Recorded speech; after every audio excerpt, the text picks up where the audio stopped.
Hello Wargamers, it's me Callum from Tabletop Banter, and in today's video we're going to take a look at my first ever Frostgrave Warband.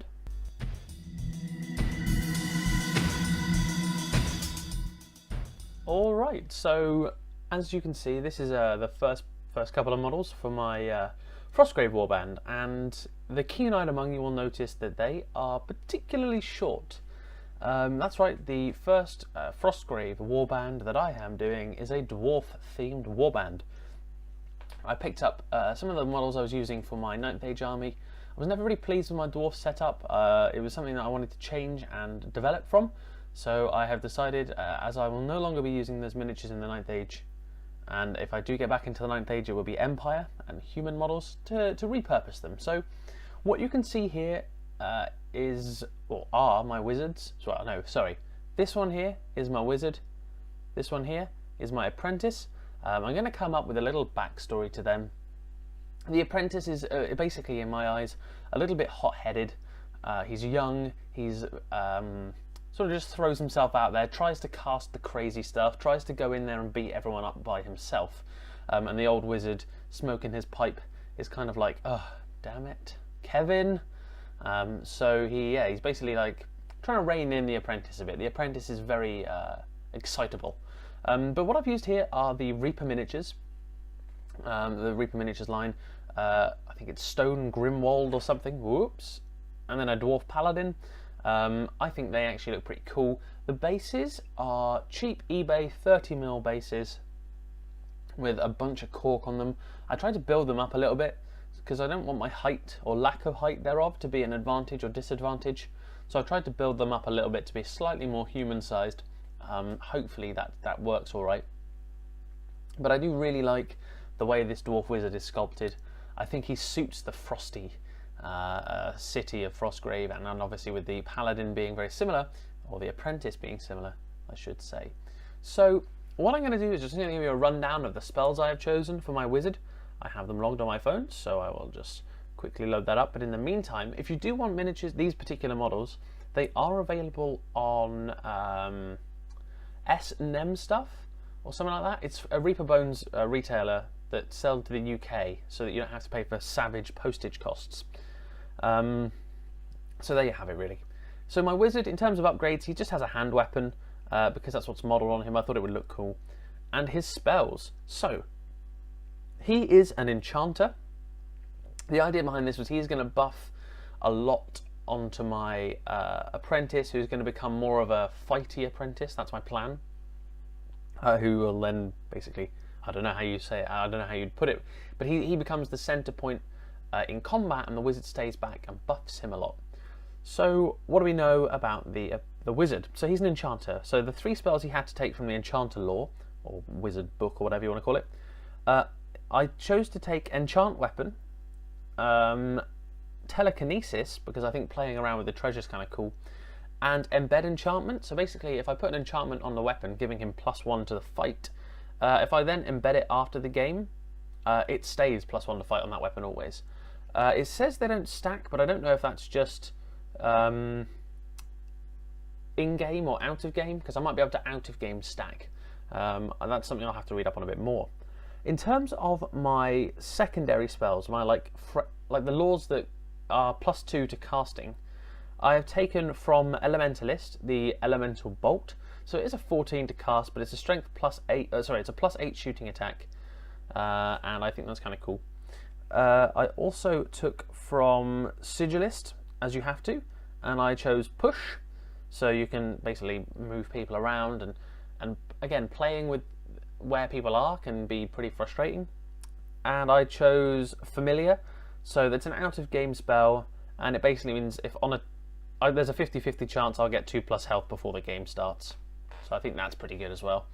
And then in terms from my neutral spells, I have taken from Necromancer, Raise Zombie, because I just would think that would be kind of fun, really, just having a couple of zombies running around. And I have also taken Invisibility. It's quite a high cost to cast, though. It would be a 16+ on a d20, so I don't know how that'll pan out, but it's I guess there might be the off chance that I need it. It's not going to be a crutch spell, But my crutch spells are basically going to be telekinesis, moving people around, enchanting the weapon of my my handsome fellow in the armor there, and then embedding that enchantment in the future. So those are his spells. Obviously for the apprentice, it's hand weapon, two-handed weapon. So he's holding there his big sword. He's basically just going to like crunch through people. That's kind of the plan with him. He is going to be my beat stick. And that's it for the two, I don't know what you want to call them, spellcasters. As we go into the soldiers, so I'm just going to pop some on the top here, and you'll see them in a second. Okay, so here are my soldier models. Now, obviously, this would be an incredibly small warband if this was all I had, but what I have is 2 of the infantrymen and 2 of the crossbowmen. So instead of showing you them all, they're very, very similar. So I thought I'd just do it this way, it's much quicker. So on the left we have my infantryman, so he is 50 points or 50 coins, and he is very, very basically a guy with a two-handed weapon, armor 11 I think, which is one more than the usual. So yeah, he's got his two-handed weapon. I've got 2 of those. I've got 2 crossbowmen, again better armor, better shooting, I think that's the general consensus with them. And I got 2 of those, so I've got 2 infantrymen, 2 crossbowmen, and finally we have a treasure hunter. Now, he obviously doesn't actually carry a handgun around, but he's a pirate dwarf, and dwarves love gold and treasure, and pirates love gold and treasure, so it was kind of hard to say no. So he's my treasure hunter. He's going to run around, beat people up with his meat cleaver, and I might do that as a counts as crossbow, something like that in the future. I don't even know if you can upgrade. I don't think you can upgrade treasure hunters, so that's irrelevant. Ignore what I just said. So he's going to basically just run around and beat people up and take their money. Again, this one here is from Reaper Bones. Oh, I'm making it look very dark. This one here is from Reaper Bones. It's one of the cheapest dwarf models they do. I think it's Gruff Grim Cleaver. And then these 2 are my EM4 miniatures. Once again, I had a few left over from when I bought them for my 9th Age army, so I repurposed a couple of ready painted ones and stuck them on some cool corked and snowy bases. So that's it for the actual warband at the moment. So that's my starting warband. I've got 7 dudes, a couple of gold coins left over, so I'm probably going to get a warhound just to have him running around because I think they look cute. And what I will show you now is part of the future plans for the warband, but also part of the current plans for a cool little custom scenario. So I will remove these fellas and we will have a look at the final model of my Frostgrave warband. And here he is. It's my very own Dwarven Santa Claus. The whole principle behind this model was actually I built him up for a custom scenario that I am writing, which will be basically a Christmas special Frostgrave scenario. So it'll be Santa, he'll be kind of pissed off, people are taking his treasure or presents, hopefully, if I can get some modelled up. And that's the whole plan really. It's him running around the board trying to beat everyone up who's taken his presents. So he's a non-player controlled, or an NPC, a miniature, so he'll just go to the nearest target sort of thing and stuff like that. Or he'll basically try and find the most treasure, accompanied by some reindeer, so I'll have to get hold of some cool reindeer models. And basically he'll just roam around, charge around and take stuff. But outside of that custom scenario, this will be my captain. So later on down the line I'll probably want to get myself a captain. I think they're kind of cool the way they upgrade and everything.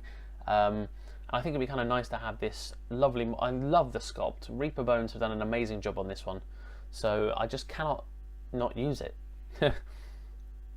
So he's coming in to basically be my captain and Santa Claus, and that's sort of the last model of the little Frostgrave stuff.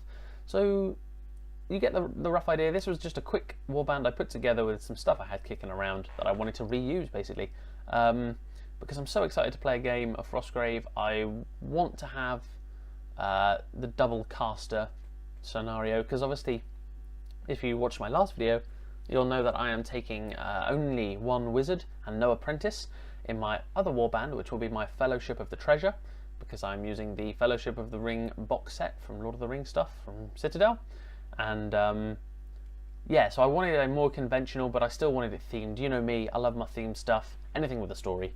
So what I'm basically planning on doing is having a really cool little like warband based around these 3 guys here. They'll all be, I don't know, brothers or something. like an eldest, a middle, and a youngest, and that's basically how my story is going to go. But until I come up with that fluff, that's about it really for this video. So thank you ever so much for watching. I hope you enjoyed looking at it. I just wanted to kind of test the boundaries as to trying new stuff for Frostgrave, because I know that a lot of people will just use humans. I wanted to be a little bit more out there, a little bit more unique with my force. So I do hope that that is pleasant for you to look at. So thank you ever so much for watching.